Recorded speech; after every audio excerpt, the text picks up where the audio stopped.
gentlemen, I'm on the road, but you are at your Tuesday night encouragement. Yes, it's Litvak Leadership Live.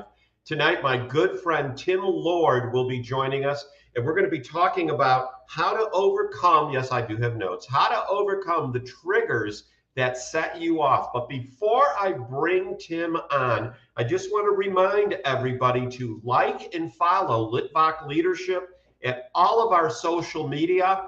Check it out. We post different things in different places, and some things like this are going live right now. We are live right now on YouTube, LinkedIn, Facebook, and Twitter. If I can figure out how to get on Instagram and TikTok, those are next.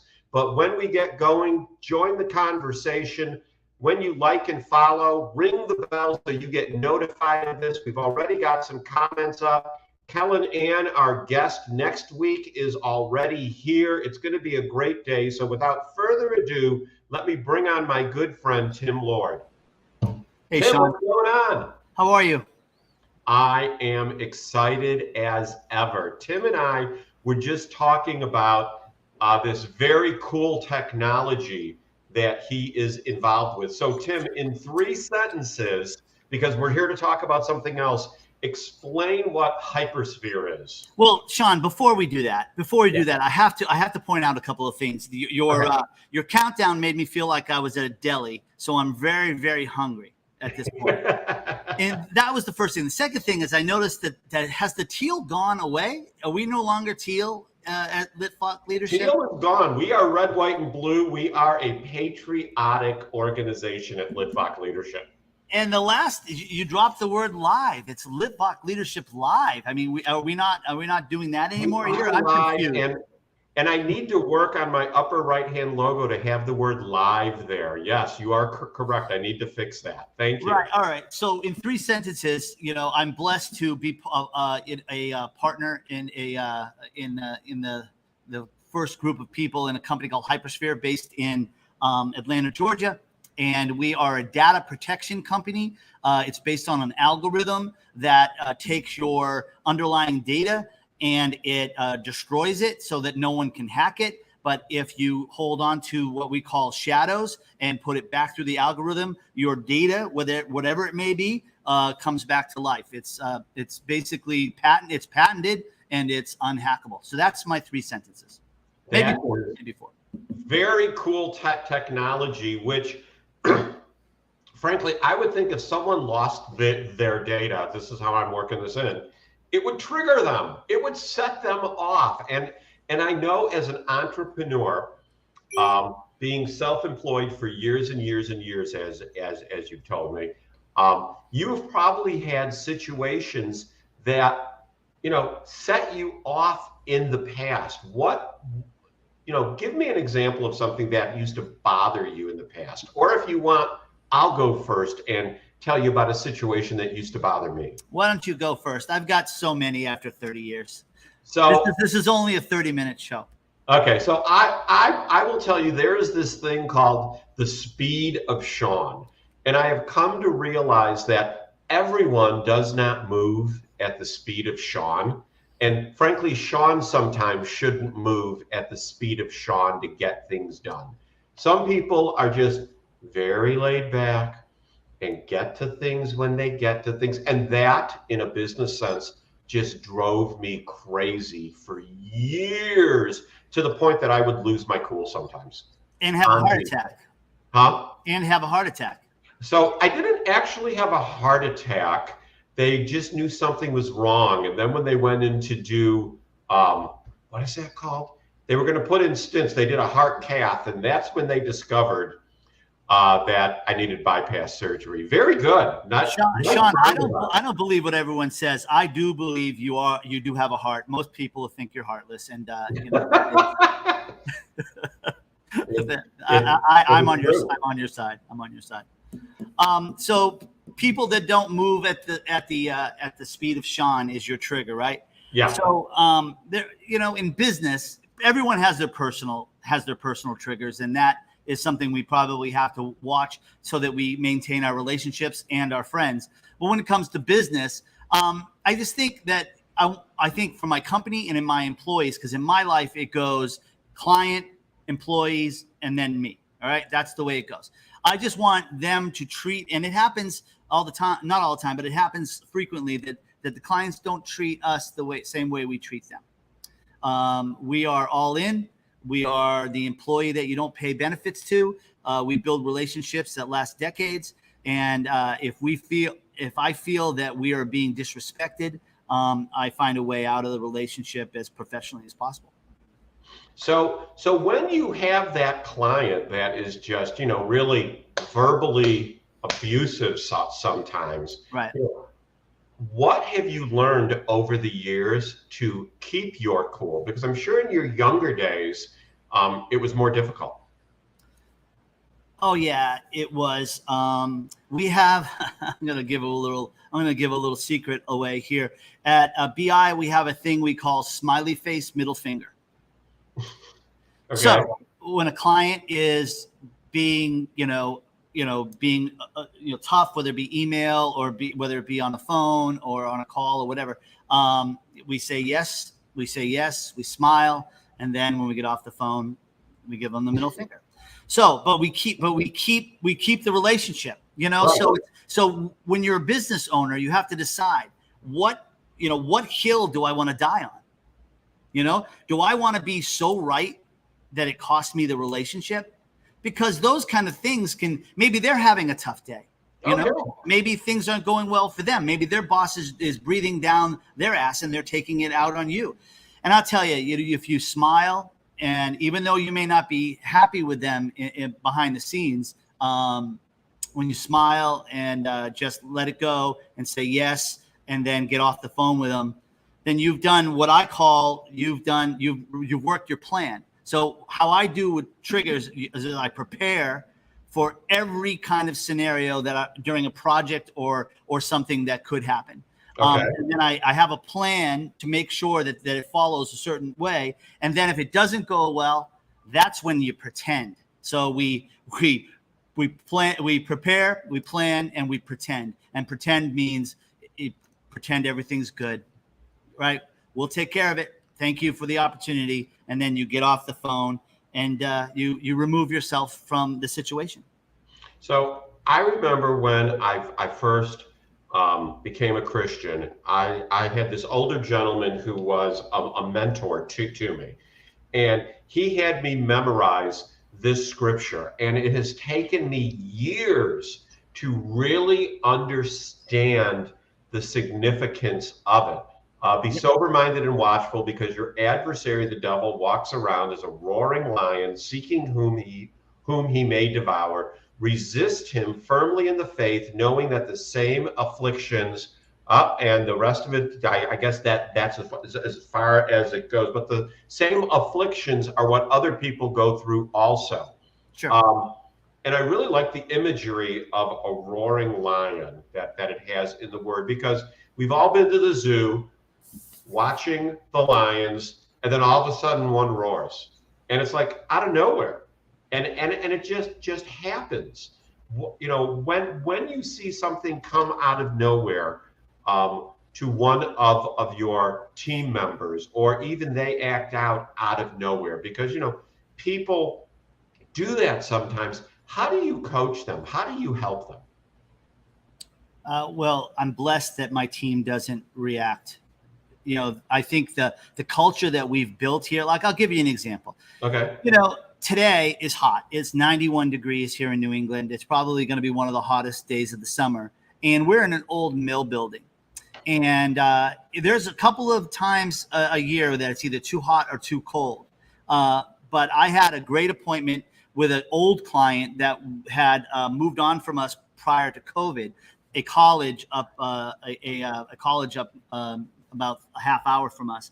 And we had been working with them for the last 15 years. But when COVID happened, people moved on and a whole new group came in. So it was kind of like starting all over. So we had a great meeting.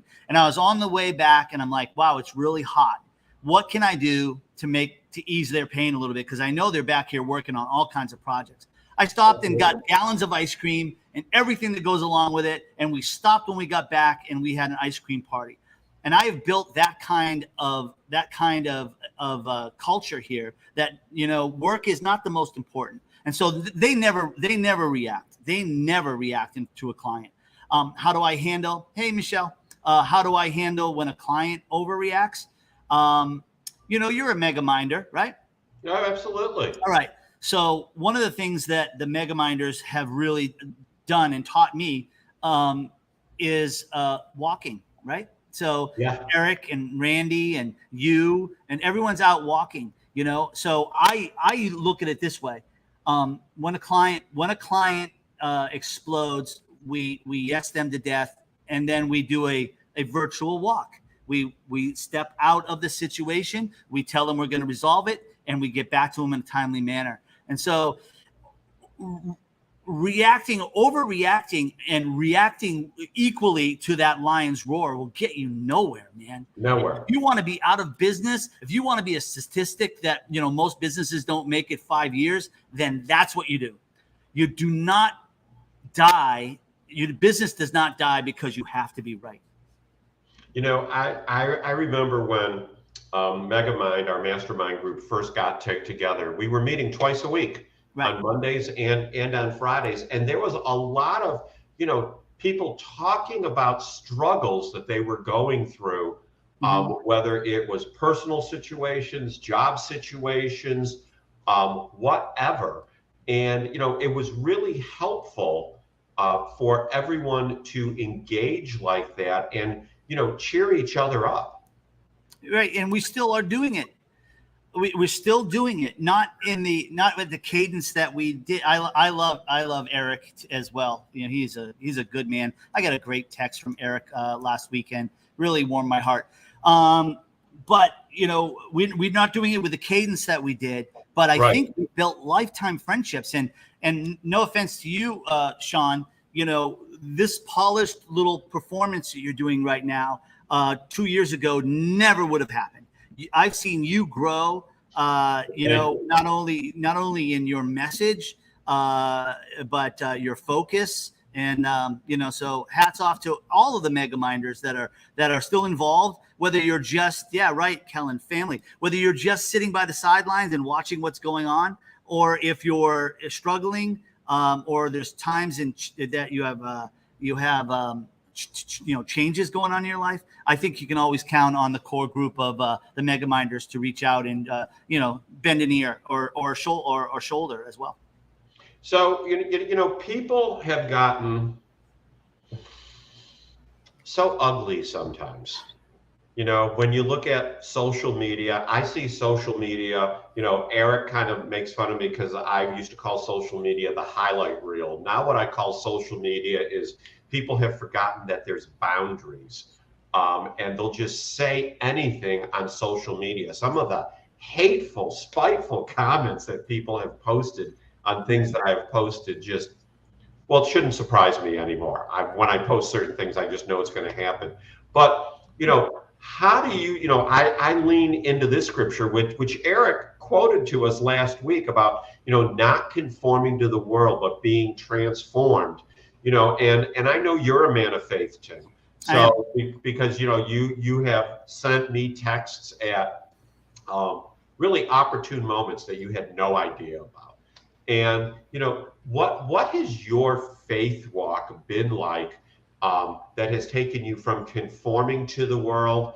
What am I trying to say? How have you gone about renewing your mind so you are not conformed to the world? Well, we all have this inner voice, right? We all have this inner thing that tells you to do something or not to do something. And I will be honest that I don't listen to that voice as often as I should. But thank God I have not been damaged by the wrong decision too bad.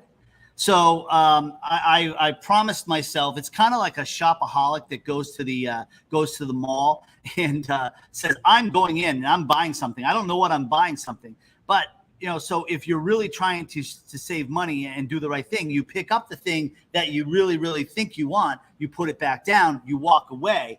If 2 hours from now you still want it, then you go back and get it. So to answer your question in a roundabout way, when it comes to my faith walk, probably not as dedicated as it should be. I don't read a lot. I'm not a voracious reader, but I do listen to a lot of not only motivational books, but I also like listen to like my favorite author in the Bible would have to be Luke.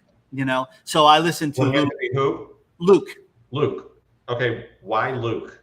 He seemed to tell the story of Christ the best, in my opinion. I don't know, just personal preference. So yeah, I just try to listen to that internal voice a little bit more, and that's a goal of mine right now. So outside of the Bible, where do you go for motivation or to, get your attitude on? Well, I come to Litvak Leadership every Tuesday to get my dose of the bald and beautiful. But no, I'm look at this. See, Eric just made a comment, and Eric, this is my new backdrop, right? Because I do worship him. Most people say that December 7th was was it Pearl Harbor? But no, the December 7th is the day Larry Bird was born. And but I follow, I love Larry because of his work ethic, and that's why it's up behind me to remind me how hard he works, and hopefully I'll work again. What was the question, Eric? I forgot. I said, where do you go for motivation? You're not a voracious reader, you Right. said, but you must listen to other podcasts or videos. Where do you go to get your attitude where it ought to be? I listen to all that stuff. But you know what really gets to me? Calling a good friend or a mentor, checking in on them, and Okay. sharing what's going on in my life.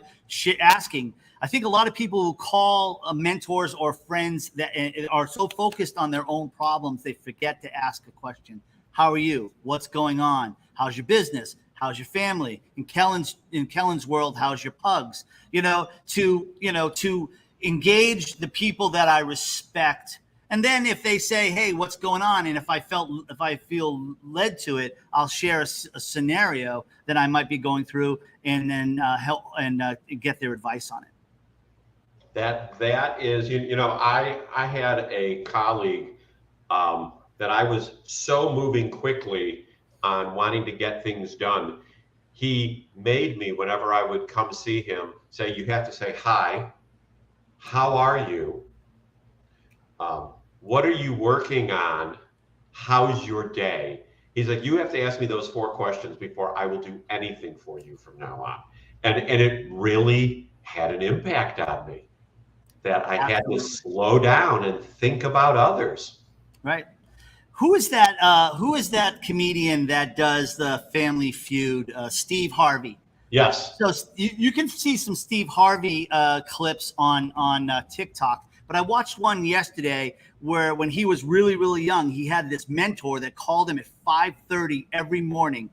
And finally, he'd wake up, finally on the 37th day, he was up and he was ready for that call. And he's like, hello, Steve, it's so-and-so, and I'm going to have a great day. And the guy goes, great. And he hangs up, so those are instead of reading all the time and listening to these talking heads that are motivational speakers and make a life out of it, why don't you reach out to the people that truly love you and that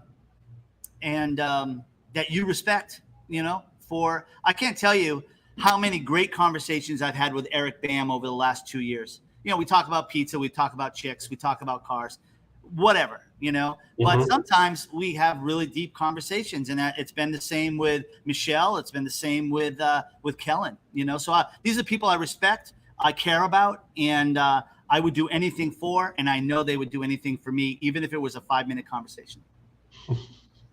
So what have you done to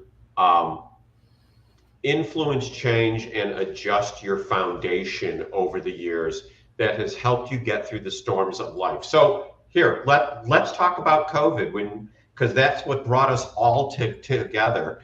Right. How prepared do you think you were for the shock that COVID was, and what did you do besides Megamind, to keep your sanity? Well, Sean, I was in the studio for 18 months by myself. And so I dropped all of the Mac computers off at everyone's front door. And then we Zoomed every day. And so this was my mantra to everybody that I spoke to. And it really turned out well. And I'm grateful for it. I would say when I got off the phone or if someone asked me how it was going, I would say I'm grateful and I'm blessed. It really is, what comes out of your mouth is it will determine, your situation. We grew 33% over COVID as a company. So That's we're amazing. Grateful and blessed every day. I know it sounds bullshit, but it's true. Well, and I understand that because, I posted the other day, and for those that missed it, where people that know that I had open heart surgery in February, and you did not do this when we got on beforehand, Tim. So thank you. They will say, "How are you?" with that look on their face and that tone in their voice, and I'm like, "I'm great," and I'm like trying to figure out sometimes, why are you asking me like that? And then it hits me, and it at first made me angry. But I realize that they don't know what to say. And I need to minister to people by letting them ask me, how are you? Do you know what I'm saying? Yeah. If they don't know what else to say to you, then they don't know you, right? So, but if you allow them in, Sean, I get the feeling sometimes you're a little bit of at an arm's length type guy. I've never met you in person, but the first time I actually are in the same room with you, we're hugging, right? Absolutely, we're hugging. Okay, all right. I just want so maybe you use that same logic and that same feeling, and give everyone a verbal hug, and allow them to check in on you. Some people might not care, and some people might want to make sure that you're in a worse spot than they are,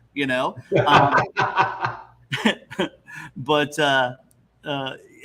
Eric said I would never. Yeah, I bet he would. He would.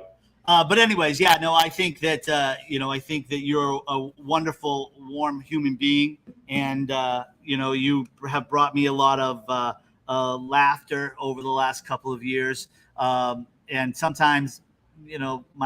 Sometimes my head does the the dog, huh? What is he doing? But all in all, it's been really, really good. Yeah, there was a couple guys at church that they knew I wasn't a hugger, and so they just started hugging me every week to say hello. Right. And they're like, "You're going to get used to this because we're going to keep doing this every single week." And now, although I do not initiate as many hugs, I do initiate some. And if someone goes in for a hug, I'm like, okay, fine, you can hug. I think you should initiate more, because I think you are blessed to be here, right? I am. And you have an amazing wife who is supporting this little thing you got going on here. Yeah. And you got incredible children, and I mean Brian Monahan. Come on, let's. I am no Brian Monahan. Yeah, right. But I think that I think you're doing great things. Could you bring up Eric's talking to doers, because I can't read the whole thing. Talking to doers is the most amazing thing. It fires me up and motivates me. Iron, baby, iron. What is iron? Well, I think it's the thing that you press your clothes with. I think that might be it. I don't know. Have you ever met personally? I've met him in person. And have you met him in person? I have not met Eric in person. I've met Michelle, Randy, Brian, and Wes. Yeah, he's much like Wes. Oh my God, love you, big boy. He's a keeper. He's a keeper. Megaminds might go away. I doubt it. But Eric and this core group, it's gonna be. I'm gonna cry. I'm getting all misty. Iron sharpens iron. There we go. There you go. There we go. Yes. As I'm going with the. I'm going with the. Sharpens another. I'm going with the clothing being pressed. That's the analogy I'm going with. Eric is a keeper. Yep. So sadly, I have to tell on myself. When I was rushing to get out of the house today for this business trip I'm on, I did not grab any power cords, and I realized it 10 minutes before Tim and I got online. So I'm sitting here watching my computer go tick, tick, tick, tick. And for the viewing audience, that's BS. Him and the missus had a little argument. He's down the street at an extended stay, and the Apple store has closed for the evening. He's screwed. Hopefully she lets him come home. Maybe he can live in the garage for the next week. Oh, you're so funny. You are too bounced in my hotel chair. Funny. But so I'm going to hand it over to you to wrap us up, Tim. Consider what you want to leave people with for them to think about how to overcome the triggers that set them off. Oh, well, I don't know. I just think that a lot of the triggers are all between this ear and that ear. In golf, they say the hardest, the longest space is the space between your ears. That's where everything happens. So I think a lot of people will be making shit up and really painting the worst case scenario before it even happens. So I say, take a deep breath. You're not as bad as you think you are. People love you, and you are. Be grateful and be blessed. Awesome. Tim, thank you so much for being on the live stream this week, and in an abbreviated version. I will have to have you back closer to Christmas when I have a power cord. So I think Eric's 6 or 7, right? So this is my third. I think this is your third. Eric is at 7. All right. So, who's that character on Saturday Night Live has been the host the most? Not Steve Martin. Not Steve Martin. Tim Rocks? No. Tim Rocks. Tim Rocks. Anyway, so Eric will always lead that, but I'll absolutely come back. And next week, everybody, the amazing Kellen Ann will be joining us, founder of Cards That Wow, and we're going to discuss strategies to not self-sabotage. I wanted that one. No, that's the third week. You can get another one another day, though. That's it, everyone. Be happy, be well, be blessed in all you do. And Tim, thank you again. Thanks a lot, John. Have a good night. You too. Bye.